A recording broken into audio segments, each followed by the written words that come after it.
Բարև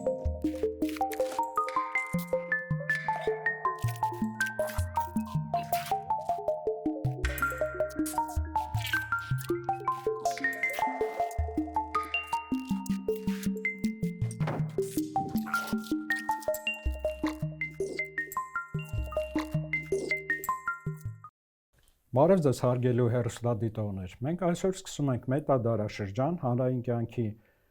թվային տրանսֆորմացիա հաղորդաշարը եւ առաջի հաղորդման խորագիրն է ատոմից դեպի բիտ, բիթից դեպի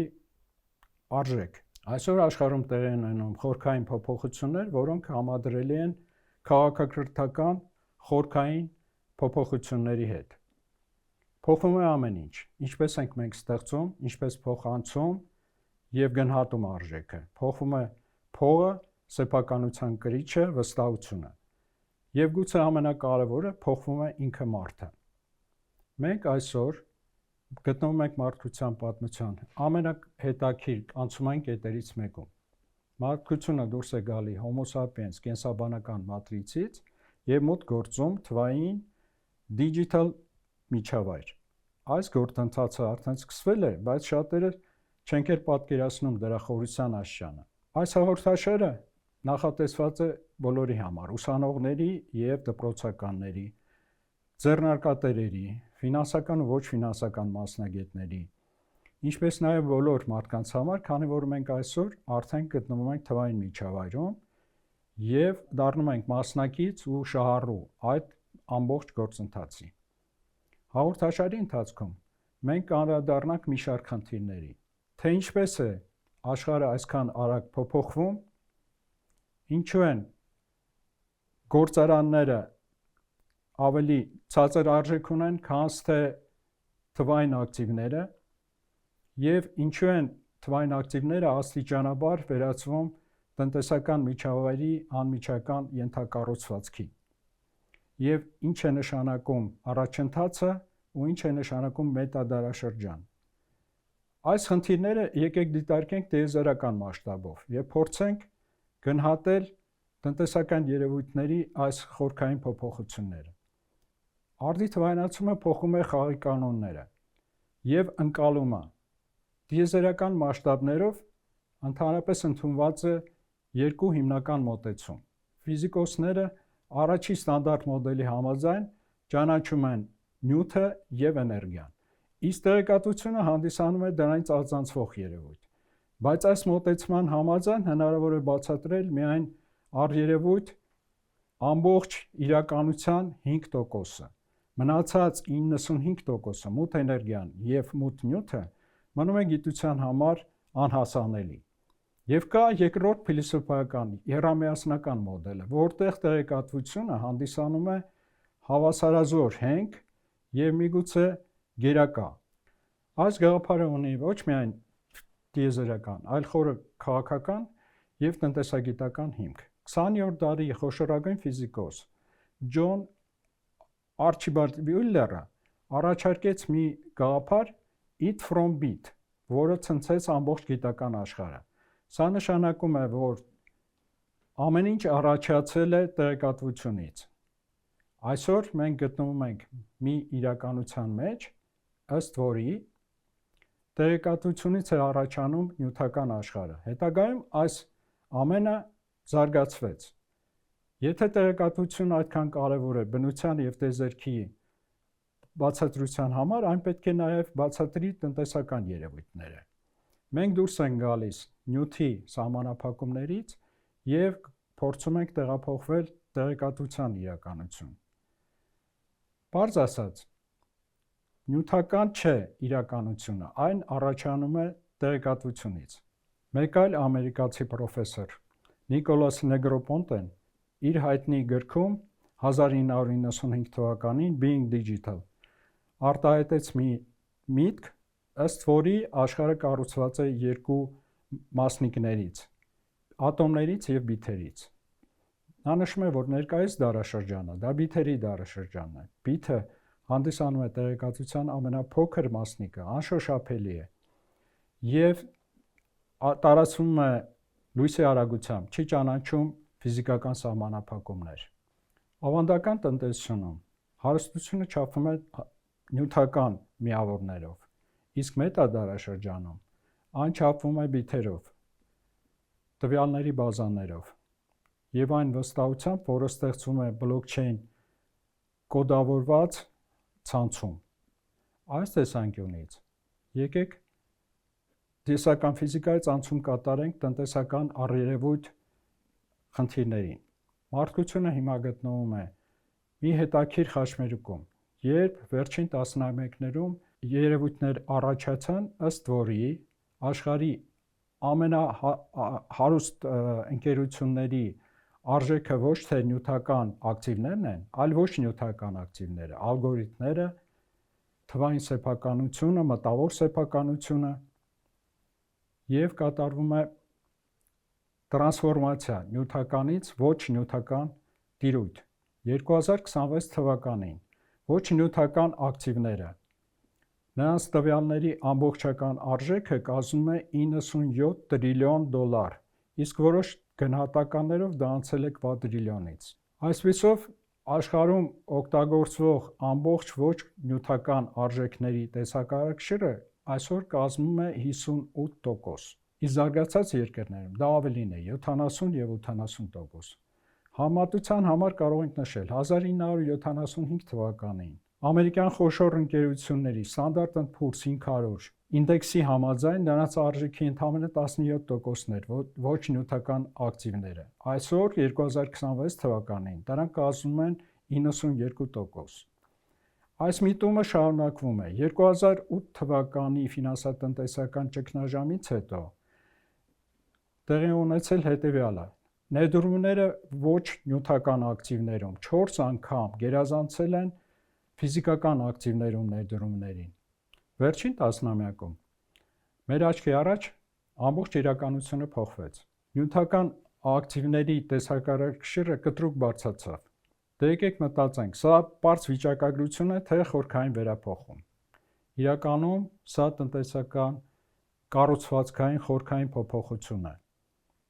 Տեխնոլոգիաների զարգացման զուգահեռ առաջացան նոր օրինաչափություններ։ Փիլիսոփայական մակարդակում տրանսֆորմացիա տեղի ունեցավ, անցում կատարվեց նյութից դեպի տեղեկատվության տիրապետմանը։ Տնտեսությունում արժեքը տեղափոխվեց նյութականից ոչ նյութական դաշտ։ Այս ամենը կարող է տեղի ունենալ միայն այն դեպքում, եթե կան դրա համապատասխան գործիքները։ Այստեղ մենք պետք է վերաիմաստավորենք թվայնացումը։ Եթե հետինդուստրիալ դարաշրջանում թվայնացումը նշանակում էր արտադրության եւ գործարքների ավտոմատացում, ապա մետադարաշրջանում դա ենթադրում է բլոկչեյն եւ ապակենտրոնացված ցանցերի տիրույթ։ Մետադարաշրջանում թվայնացումը խարսխվում է առավելապես բլոկչեյն երևույթի վրա։ Թոքենում կան հանդիսանում է մի հզոր կամուրջ, որը կապում է տեղեկատվական թվային տեխնոլոգիաները իրականության հետ։ Առաջանում է մի շատ կարևոր հարցադրում. ինչպես ապահովել թվային սեփականության իրականությունը թվային միջավայրում, ինչպես դա կատարվում է ֆիզիկական աշխարհում։ Ամեն ինչ սկսվեց 2008 թվականին, երբ որ Սատոշի Նակամոտո անվամբ մի հեղինակ հեղինակեց Bitcoin-ի white paper-ը, այնուհետև 2009 թվականին գործարկեց առաջին Genesis բլոկը։ Մեր կողմից բարձրացված հարցի անվերապահ լուծումը գտնվում է բլոկչեյն եւ բաշխված գրանցամատյաների տեխնոլոգիայի մեջ։ Արդի թվայնացումը նշանակում է ապակենտրոնացված ցանցեր, որտեղ տեղեկատվության կրիչները, բլոկները հեշավորման, այն է գաղտնագրման միջոցով կապված են եւ շղթայական կապում են մի ամբողջական ենթակառուցվածք։ Այդ ենթակառուցվածքում տեղեկատվությունը գրեթե անհնարին է կեղծել, փոփոխության ենթարկել։ Դրանք կարող են գործել միաժամանակ առցանց եւ օֆլայն ռեժիմներով կամ դրանց համակցությամբ։ Հետաքրքիր է, որ այս տեխնոլոգիան կիրառելի է կյանքի բոլոր ոլորտներում, այդ թվում ոչ կոմերցիոն։ Օրինակ, եթե ուսանողների գնահատականները արտահայտվեն բլոկչեյնում, ապա հետագայում ոչ ոք, ոչ մի ձև չի կարող հետին թվով փոխել այդ գնահատականները կամ որևէ կեղծարարություն անել։ Եթե միասին ֆիքսենք բլոկչեյն տեխնոլոգիայի երկու կարևոր առանցքները, առաջինը տեղեկատվության անփոփոխություն եւ ապակենտրոնացում։ Բիտքոյնը ոչ մեկի կողմից չի կարող վերահսկվել, տվյալ ցանցում որևէ մեկը չի կարող գործարքները կանգնեցնել։ Պարզ ասած, բլոկչեյնը ստեղծում է մի միջավայր, որտեղ անհնարին է փոփոխություններ կատարել։ Այսպիսով ֆիզիկական նյութական սեփականությունը կարող է արտահայտվել նաև թվային միջավայրում։ Այստեղից առաջանում է բլոկչեյն տրանսֆորմացիան, տնտեսական հարաբերությունների եւ իրավունքների թվային արտացոլումն է իրականացվում։ Ես որպես ֆինանսիստ եւ տնտեսագետ կարող եմ ասել միանշանակ. տվյալները որպես այդպիսին անօգուտ են, եթե չկա դրանց բիզնես մոդելը, չկա ալգորիթմը, որը ստեղծում է ավելացված արժեք։ Բիզնես մոդելի համար այլ չափորոշիչ ուղղակի գոյություն չունի։ Թվայնացումը բազային ակտիվների տրանսֆորմացիան, որի շնորհիվ ապակենտրոնացված էկոհամակարգում գեներացվում է ավելացված արժեք։ Այս տրանսֆորմացիայի, այս էվոլյուցիայի առումով մեր կողմից առաջ է քաշվել մի մոդել, որը կարելի է ներկայացնել փող, ապակենտրոնացված ցանց, թոքեն, հավելյալ արժեք։ Այս նոր շղթան գալիս է փոխարինելու հանրահայտ Մարքսյան ալգորիթմը։ Մենք սրա մասին կանադառնանք առանձին հաղորդմամբ։ Հետադարձ հայացք նետելով մարդկության պատմությանը կարող ենք արձանագրել, որ մինչ մետադարաշրջանը մարդկությունը անցել է 3 խոշորագույն փուլերով, որտեղ փոխվել է արժեքի ստեղծման աղբյուրը եւ մարդու դերակատարությունը։ Առաջին տնտեսական դարաշրջանը դա գյուղատնտեսական դարաշրջանն էր, որը սկսվել է մեր թվարկությունից 10,000 տարի առաջ եւ տևել է մինչեւ 17-րդ դարի կեսերին։ Աշխատուժը կրում էր ձեռքի բնույթ, իսկ բնակչության 90%-ը բնակվում էր գյուղական համայնքներում։ Այնուհետև գալիս է ինդուստրիալ դարաշրջանը, որը սկսվել է 17-րդ դարի կեսից մինչև 20-րդ դարի կեսերը։ Հիմնական ռեսուրսը հանդիսանում էին փողը, հաստոցները, գործարանները եւ իհարկե էներգիայի աղբյուրը։ Բնորոշվում է նրանով, որ այստեղ գործում է հիերարխիկ կենտրոնաձիգ կառավարման համակարգ։ Մարդկության բոլոր կարևոր ձեռքբերումները կարելի է ասել, որ հենց առաջացել են այս դարաշրջանում, որը պայմանավորված է այդ հիերարխիկ կառավարման կառուցվածքով։ Այնուհետև գալիս է հետինդուստրիալ դարաշրջանը, որը սկսվեց 1960-ական թվականներից։ Բնորոշ է անցումը դեպի ծառայությունների ոլորտ, ֆինանսական, IT եւ տեղեկատվությունը դառնում է գլխավոր ռեսուրս։ Մտավոր դաշտ է տեղափոխվում եւ ռեսուրս է հանդիսանում նաեւ գիտելիքը։ Սպիտակ օձիքավորների նոր դաս առաջացավ եւ հիմա մենք մուտք ենք գործում նոր թվային մետադարաշրջան, ալգորիթմիկ դարաշրջան։ Հունարենում post եւ meta նախածանցները նշանակում է հետո այն կողմ։ Բառացի ստացվում է, որ հիմա մենք գտնվում ենք հետո-հետոյի դարաշրջանում, բայց սա իհարկե բառախաղ է։ Այս դարաշրջանում գործում են նոր խաղի կանոններ։ Բլոկչեյնը դառնում է վստահության նոր խորհրդանիշ։ Համացանցում առաջանում են թոքեններ, որոնք տնտեսական հարաբերությունների նոր ենթակառուցվածքում գրավում են կարևոր դեր։ Դրանց հնարավորությունները բերում են այն բանի, որ փոխվում է կենտրոնացված կառավարման համակարգը եւ տեղի է տալիս այդ ամենը թափանցիկությանը ի շնորհիվ ապակենտրոնացման եւ առաջ է գալիս ներառականության բարձր աստիճան։ Այս դարաշրջանի հիմնական չափորոշիչներն են տեղեկատվությունը հնարավոր է վերածել կապիտալի։ Թվային դարաշրջանում գործում է կոդօրենք է եւ հարստության նոր ձևաչափերը արտացոլվում են թվային միջավայրում։ Թվային ակտիվները, տոքենները, ունեն յուրահատուկ հատկություններ, որոնք մենք կարող ենք դիտարկել միայն մեխանիկայում, քվանտային մեխանիկայում։ Սա կարելի է անվանել Շրոդինգերի թոքեն։ Մեզ հայտնի է Շրոդինգերի պարադոքսը քվանտային ֆիզիկայում, երբ որ կատուն գտնվում է փակ տուփի մեջ եւ դիտորդը չի նայել, կատուն միաժամանակ կարող է գտնվել եւ մահացած վիճակում եւ կենդանի վիճակում։ Թվային տնտեսության մեջ թոքենը գտնվում է սուպեր դիրքում։ Երբ որ օգտատերը քանի դեռ չի անդրադարձել այդ գործարքին, թվային ակտիվը միաժամանակ հանդիսանում է վճարամիջոց, ծառայության ձեռքբերման տոմս եւ միաժամանակ քվեարկության իրավունք։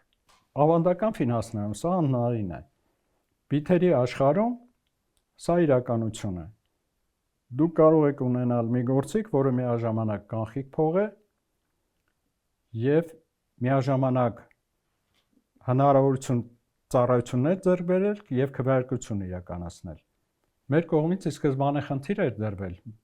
բացահայտել մեր համար, թե ինչ է նշանակում առաջընթացը, պրոգրեսը։ Այս առումով հարկ է շեշտել, որ հասարակական կյանքում, տնտեսական, սոցիալական կյանքում առերևույթ առկա է մի իրավիճակ, երբ տեղեկատվության եւ էներգիայի արժեքը միանշանակ բարձրանում է, իսկ նյութական արժեքին մնում է նույն մակարդակի վրա կամ անգամ նվազում է։ Սա կարելի է հենց անվանել առաջընթացի ալգորիթմը, որը մենք արդեն տեսանելի տեսնում ենք սովորական կյանքում։ Այս նոր միջավայրում մենք նաև տեսնում ենք թվային դարվինիզմի արտահայտությունը։ Սա նշանակում է, որ տեխնոլոգիաներից հետ մնացողները կորցնում են կենսունակությունը եւ կարող են հայտնվել պատմության լուսանցքում։ Ապագան գրված է կոդով։ Այն արդեն գործում է եւ սկսված է։ Ուստի պետք չի խորշել եւ երկմտել անծանոթ տերմիններից, մասնավորապես կրիպտոակտիվ բառից։ Կրիպտո հունարենից թարգմանաբար նշանակում է գաղտնագրում, ծածկագրում։ Գաղտնագրությունը մարդկությանը հայտնի է շատ վաղուց եւ գաղտնագրությունը տեղեկատվության ապահովում է տեղեկատվության ապահովումը եւ շահառուներին տվել է բացարձակ առավելություններ։ Այսօր մենք տեսանք, թե ինչպես է ատոմը իր տեղը զիջում բիթին, իսկ բիթը արարում է իրական արժեք։ Մեր շուրջը ձևավորվել է մի տնտեսական իրականություն, որի ճարտարապետությունը